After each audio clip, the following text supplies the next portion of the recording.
ఎలా జరిగింది? ద్రాక్షారామం దేవస్థానంలో దేవస్థాన ప్రధాన ప్రాకారానికి బయట వైపు ప్రాకారానికి అనుకుని ఒక విశాలమైన కోనేరు ఉంది. దీన్ని సప్తగోదావరిగా భావిస్తారు భక్తులందరూ కూడా. దీనికి స్నానఘట్టాలు ఉన్నాయి. ఈ స్నానఘట్టాల దగ్గర కొంతమంది భక్తులు ఎప్పుడో చాలా పూర్వకాలమే కొన్ని ఒక్కొక్క చోట ఒక్కొక్క లింగాన్ని భక్తులు పెట్టడం జరిగింది. అయితే దీంట్లో స్నానం చేసిన భక్తులు అంటే వాటికి దేవస్థానానికి సంబంధించి నిత్య పూజలు లాంటివి ఉండవు, కానీ ఇక్కడ ఈ కోనేరులో స్నానం చేసిన భక్తులందరూ కూడా వాటికి కొంచెం నమస్కారం చేసుకోవటం, ఆ నీటితోటి అర్చించుకోవడం జరుగుతుంది. అయితే నిన్న రాత్రి 29వ తేదీ రాత్రి కొందరు సంఘ విద్రోహ శక్తులు దీనికున్న ఆ రైలింగ్ దాటి వచ్చి లోపలికి వచ్చి ఏదో బలమైన వస్తువులు ఏదో వాడారు, శక్తి సంబంధించిన వస్తువు ఏదో వాడి ఆ శివలింగం పానమట్టం మధ్యలో ఉన్న లింగాన్ని కొంత మేర ధ్వంసం చేయడం జరిగింది. కొంత ముక్క దాదాపు 3-4 అంగుళాలు కొత్త ముక్కని పగలగొట్టడం జరిగింది. పగలగొట్టి యువ గారు చెప్పేది ఏంటంటే కొంత నీటిలో పడేశారు, కొంత ముక్క అక్కడ బయట దొరికింది. అయితే నిన్న దేవస్థానం అర్చకులతో సంప్రదించి వైదిక వర్గాలతో సంప్రదించి దానికి ఏం చేయాలన్న దాని మీద వైదికుల సలహా మేరకు ఆ లింగం అదే పానమట్టం మీద ఆ లింగాన్ని అమర్చడం జరిగింది. దానికి ఆర్కియాలజీ వాళ్ళు సలహా కూడా తీసుకుని ఆర్కియాలజీ వాళ్ళ సూచనల మేరకు వైదికుల సూచన మేరకు ఆ పానమట్టంలో ఆ లింగాన్ని కొత్తగా వాయు ప్రతిష్ఠ జరపడం జరిగింది. అంటే సంప్రోక్షణ చేయకుండా అడావుడిగా లింగాన్ని ప్రతిష్ఠించారని కొంతమంది ఇప్పుడే చెప్తున్నారు. దాన్ని ఏ విధంగా చూడొచ్చు అంటారు? అది ఏ చోట ఏ పద్ధతి అనుసరించాలి అనేది అది పూర్తిగా వైదిక వర్గాలు నిర్ణయించే విషయం. వారి సూచనల మేరకే వారి సలహా సూచనలు అంటే ద్రాక్షారం క్షేత్రం అంటే జనరల్గా చెప్పాలంటే వైదికంగా జిల్లాలో మిగతా చోట్ల కూడా ఇక్కడ వాళ్ళ సలహా తీసుకుంటారు. ఈవెన్ అన్నవరం అంటే దేవస్థానంలో ఏదైనా అవసరం వచ్చినా అలాగే ఇక్కడ మహాపండితులు ఉన్నారు ఈ దేవస్థానంలో. వారి సూచనల మేరకే వైదిక పరంగా వాళ్ళు చెప్పిన ప్రక్రియ ప్రకారం ఇచ్చారు. అదే గుడిలో ఉండి లింగం ప్రతిష్ట అవి వేరే, ఆ ప్రతిష్ట వేరు.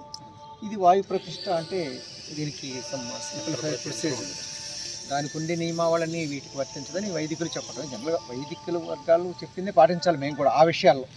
అదేంటంటే డిపార్ట్మెంట్ స్వతంత్రంగా నిర్ణయం తీసుకునే పరిస్థితి ఉండదు. అంటే ఏ కారణం చేత లింగాన్ని అంటే ధ్వంసం చేసే పరిస్థితి నెలకొందని కొంచెం చెప్పుకోవచ్చు అంటారు. అసలు ఏ కారణం అంటే సంఘ విద్రోహాలు అని అనుకోవాలండి. అటువంటిది ఏంటంటే కావాలని కొందరు భక్తుల మనోభావాలను దెబ్బతీసే ఉద్దేశం కానీ, లేకపోతే ఏంటంటే వివిధ వర్గాల మధ్యన ఏదో ఘర్షణ వైఖరి రేకెత్తించాలని ఏదో ఉద్దేశంతో సంఘ వ్యతిరేక విధానాలు అనుసరించే వాళ్ళే ఇటువంటి పనులు చేస్తారు డెఫినెట్గా. లేకపోతే దాంట్లో ఎవరు దొంగతనం అది అంటే వేరు, ఏదో ప్రయోజనం ఆశించేసారు. ఇదేంటంటే సంఘ విద్రోహకరమైన ఎజెండాతో చేసేవాళ్ళగా చేశారని భావించింది. ఇప్పుడు ప్రజల్లోకి ఒక అపోహ వెళ్తుంది. ఎలాగంటే ఒక పక్కన ముక్కోటి ఏకాదశి అంటే వైష్ణవ దేవాలయాల్లో పూజలు జరిగే సమయంలో శివలింగాన్ని ధ్వంసం చేయడం అనేది జనాల్లో ప్రజల్లో కూడా ఒక అపోహ వెళ్తుంది. ఇలాంటి అపోహ వెళ్లకుండా ప్రజలకి కానీ భక్తులకు కానీ మీరు ఇచ్చే సూచనలు జనరల్గా ఏంటంటే భక్తుల మనోభావాలకు సంబంధించిన విషయం కనుక అందుకే ఇమ్మీడియట్గా వెంటనే మా శాఖ ఈఓ గారు కానీ అదేవిధంగా మా జిల్లాధికారులు వీళ్ళందరూ సంప్రదించి వైదిక వర్గాలను సంప్రదించి ఆ వైదిక పండితుల సూచనల మేరకు చర్యలు తీసుకోవడం జరిగింది. అది వైదిక పరంగా. అదే రకంగా ఈ జరిగిన దీని మీద వెంటనే ఆర్కియాలజీ వాళ్ళతో మాట్లాడతాం. బేసిక్గా ఇది యాక్చువల్గా సెంట్రల్ ఆర్కియాలజీ ఏఎస్ఏ డిపార్ట్మెంట్ కస్టడీలో ఉంది కనుక మా వాళ్ళు వెంటనే వాళ్ళకి తెలియపరచడం, వాళ్ళు కంప్లైంట్ అంటే వాళ్ళ కస్టడీ కనుక వాళ్ళు కంప్లైంట్ చేయడం జరిగింది. దాని మీద పోలీసు కూడా ఇమ్మీడియట్గా రియాక్ట్ అవ్వడం జరిగింది. అంతేకాదు నేను దేవాదాయ శాఖ మంత్రివర్యులు కూడా పోలీసు అధికారులతో మాట్లాడుతూ ఈ దర్యాప్తుని వీలైనంత వేగవంతం చేయాలని, లోతుగా దర్యాప్తు చేసి అసంతోషులు ఎవరు ఇచ్చిపెట్టుకున్న కొత్తగా గట్టిగా శిక్షించాలని చెప్పి దేవాదాయ శాఖ మంత్రివర్యులు కూడా సీనియర్ పోలీస్ అధికారులతో మాట్లాడుతూ ఆయన కూడా దీన్ని ఫాలోఅప్ చేస్తూ ఉన్నారు. దాని ప్రకారం ఏంటంటే బాగా అనుమానితుల్ని సీసీ కెమెరా ఫుటేజ్ ఆధారంగా అనుమానితులను అదుపులో తీసుకుని పోలీసులు ఆ ఇంట్రాగేషన్ చేస్తున్నట్టు తెలియవచ్చింది.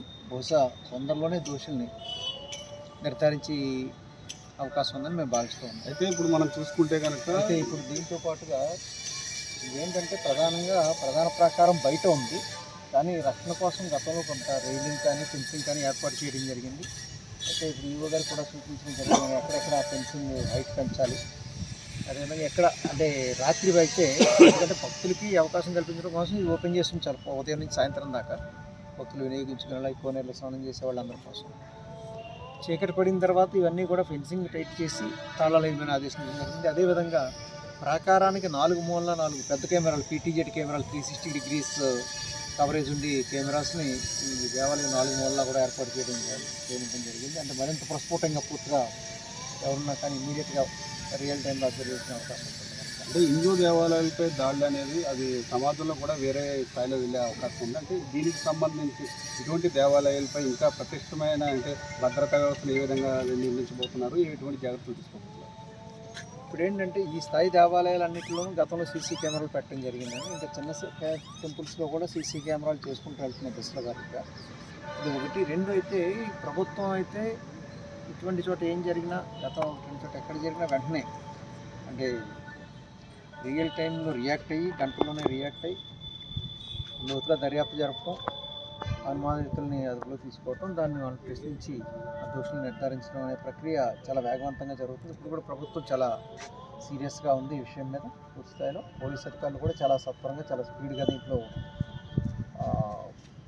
అలా ఇన్వెస్టిగేషన్ జరుగుతుంది. అయితే ఇప్పుడు రోజుల లోపులోనే ఎవరో దోషులు నిర్ధారించే ప్రక్రియ పూర్తవుతుందని మేము అనుకుంటూ ఉన్నాం. అయితే ద్రాక్షారంలో శివలింగం ధ్వంసం జరగడానికి సంబంధించి అయితే మాత్రం ప్రభుత్వం చాలా సీరియస్గా ఉంది. అయితే కేవలం అన్ని విధాలుగా కూడా పూర్తి స్థాయిలో దర్యాప్తు అయితే మాత్రం వేగవంతం చేస్తాం. దీన్ని ఒక సంఘ విద్రోహులు చేసిన చర్యని ప్రజలెవరూ కూడా అపోహలకు గురి కావద్దు. కేవలం సంఘ విద్రోహులు కొన్ని విధ్వంసాలకు గురి చేసేందుకే ఇలాంటి చర్యలకు పాల్పడి ఉంటారు. దానిపై ప్రభుత్వం కానీ లేకపోతే అధికారులు కానీ పూర్తి స్థాయిలో సీరియస్గా ఉన్నారు. ఇటు పోలీసులు కూడా విచారణ కూడా వేగవంతం చేశారు. అయితే పటిష్టమైన భద్రతా వ్యవస్థను అంటే ఎండోమెంట్ దేవాలయాలు ఏవైతే ఉన్నాయో అటు చుట్టుపక్కలన్నీ కూడా పటిష్టమైన భద్రతా వ్యవస్థను కూడా ఏర్పాటు చేస్తున్నామని చెప్పి కమిషనర్ రామచంద్రమోహన్ చెప్తున్నారు. ఇది ఇక్కడ పరిస్థితి. కెమెరా పర్సన్ చైతన్యతో సతీష్, NTV, ద్రాక్షారం నుండి. Thank you. సతీష్ అండి. ఓకే.